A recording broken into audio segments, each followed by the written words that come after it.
So I've been working on this carving for a while. I love doing this. It is super fun to carve. However, my arms start hurting. So I don't do it as often as I would like to. But I thought, well, maybe I could do it a little bit tonight. Okay.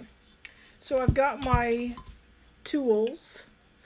I know my mom used to do a little carving with a little knife she carried with her everywhere she went when she was a kid. I have some sharp tools. I found out that one time when I cut my thumb really bad. So the most important tool of all is a glove. And that glove goes on your left hand. And so then this is my son's, and this is mine. But he has big hands like his father. So he's not a child anymore. And he and I have been working on this together. No, I'm sorry. He and I have been carving together. He has not been working on mine. I've been working on mine. He's been working on his. And so I've learned through doing this that you have to make little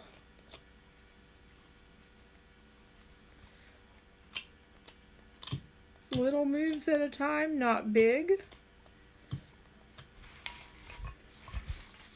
Let's see if I can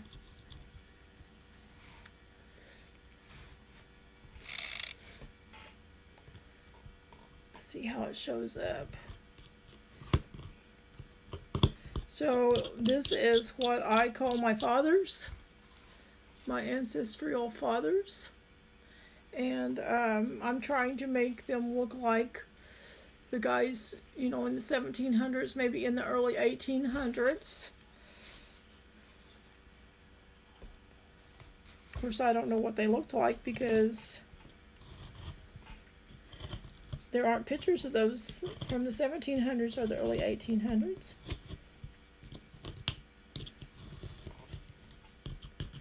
So it's just a matter of going slow and taking out the wood.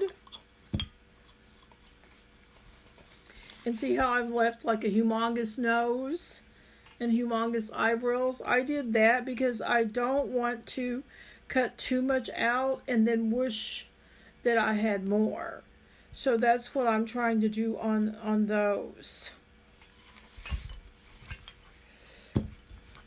This is a crevice tool. See what it looks like there? That's called a crevice tool. I enjoyed in college when I took sculpture, I enjoyed our little bit of time with the wood. Of course, we had big pieces of wood instead of small. I think if I looked, I could still find some of those. Now with carving, it is a slower kind of process for you to see the buildup of it.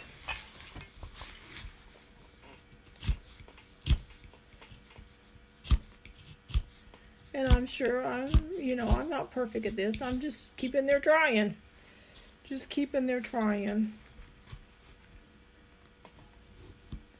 Kind of like what they say about seeing the picture inside when some of the masters would carve in the marble, seeing the character that was inside there.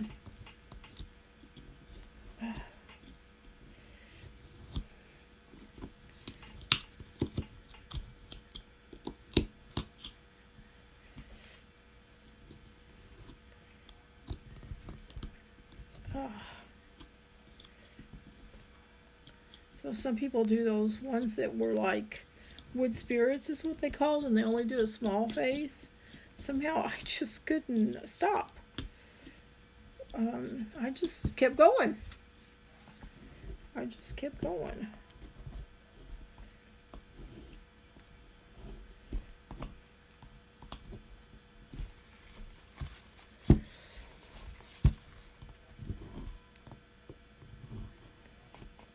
Now I won't be able to do this very long at a time, but I just thought I'd show you what I sometimes do in my free time.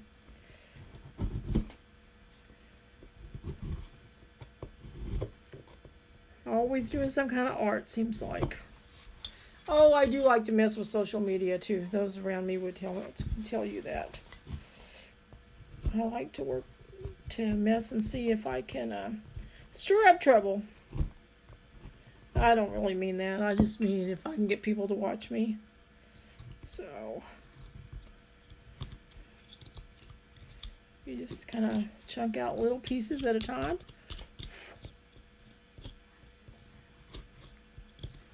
Just kind of define, redefine, shave off. Try. Sometimes you'll think about it, you want to try a different tool. You just don't want to go too far. Because once you've gone too far, you just can't get that wood back. So you want to go carefully.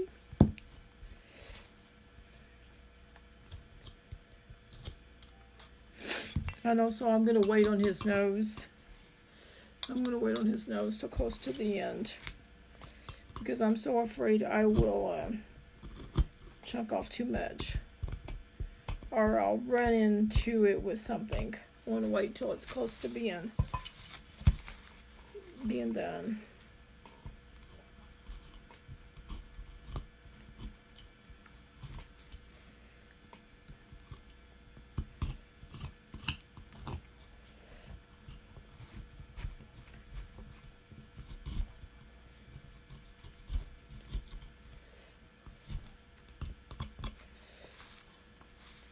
See how this one, I tried to make it like this, and then you get a different person on this side. He's getting fairly close. And this guy, he's fairly close.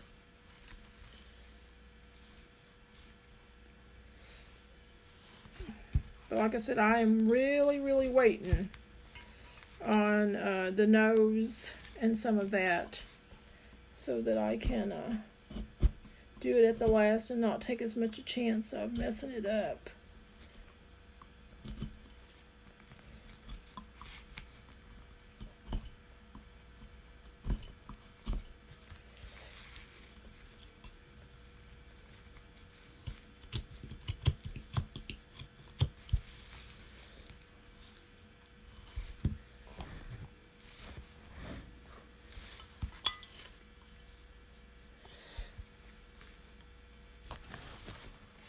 Lighting's better.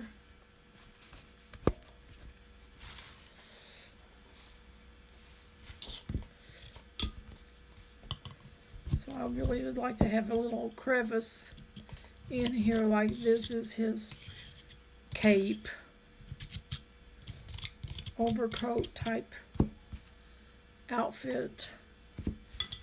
And then I want the little textured lines to come around. But I need to get it a little bit better here before I put those textured lines in.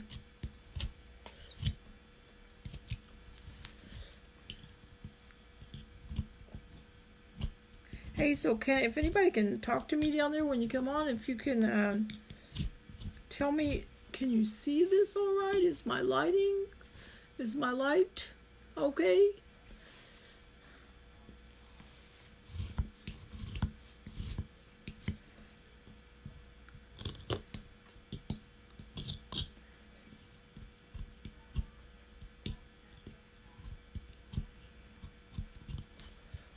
Gotta be careful or I'm gonna mess up his beard there.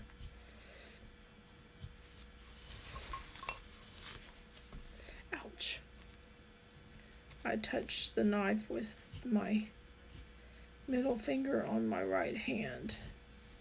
That's not a good place for me to put it. Gonna try to incise this in a little bit deeper.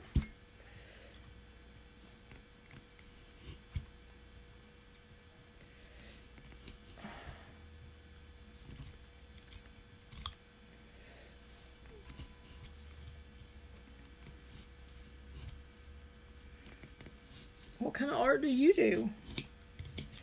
Do you do some kind of art to craft? To help you think about something else? What are you doing during this time of trying to stay in and not getting out of the house much?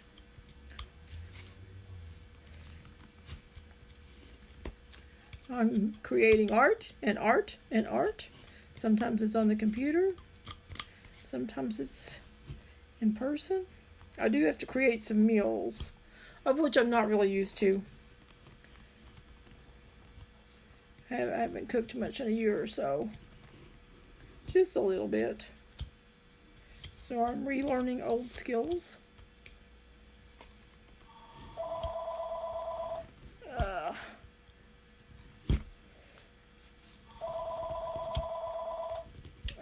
See, I just keep going from both sides, trying to incise that a little bit more. Like this.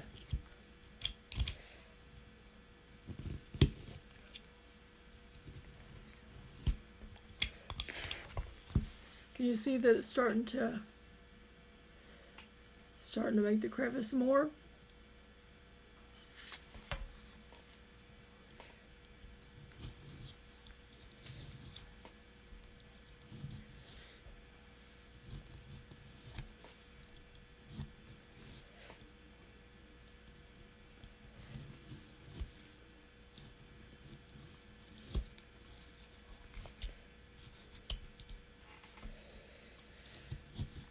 Oh.